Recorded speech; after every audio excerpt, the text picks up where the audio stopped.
Hello. Yeah, some of you know me from Starfleet too. I'm actually working with YAIR for a while now. Yeah, and I've been helping them get their app launched in Us Electronica, and I'll tell you more. But first, a general introduction. YAIR is working with world-class artists, galleries, and collectors to basically allow them to license artworks to commercial entities. This was previously very tricky. It was basically legally impossible, and people felt they couldn't make the first move.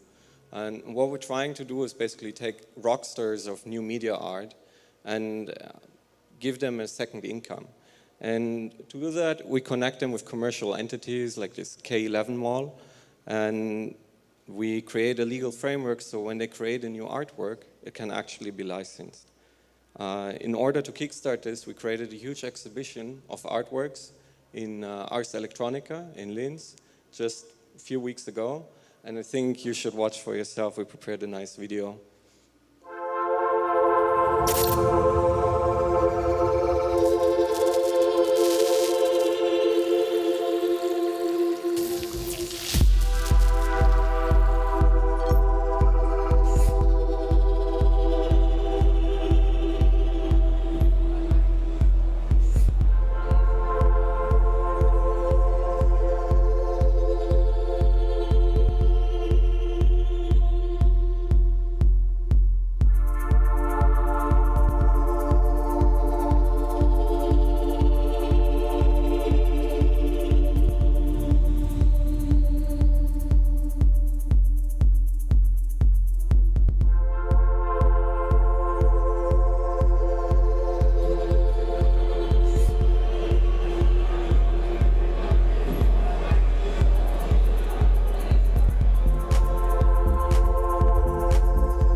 Okay. Yeah. And the music is actually done by one of our co-founders, Leo. But yeah, let me tell you a bit more about what we've been doing the last year and how we got there. So basically, we've been trying to find a really good market entry point, and through a lot of conversations with some galleries we're very close to, we could finally agree on a model that actually makes sense to roll out with most of the galleries we plan to reach out to this year.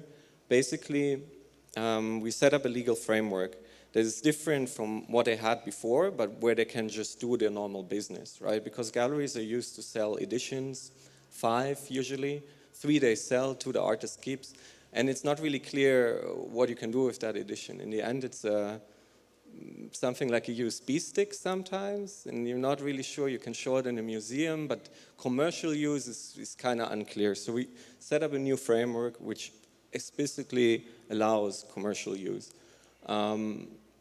The main thing we found is to push through this framework in this very, I would say, relationship-driven sector is actually to go forward and fund the artworks ourselves. So what we did for this show is we collected 15 grand in funding for the artists, so we could basically produce the show. And through that, we could buy the IP of the artwork and now are able to license it to different companies.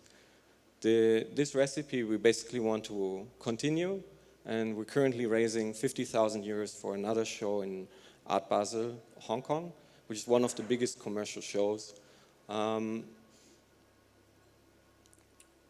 Let me show you a bit the different artists we're working with, because they're the key factor to get into this market, right? If you work with too small artists, you're not gonna survive, because the market dynamics in arts are really towards the big. Yeah, it's like the top wins and the rest just stay small. So Julius, for instance, is a very gifted artist. You see him here, it's just this last exhibition in Paris, in Palais de Tokyo. And he's working on a new artwork about fires in the Amazon rainforest. I can't tell you more about it, but we really hope to make it reality.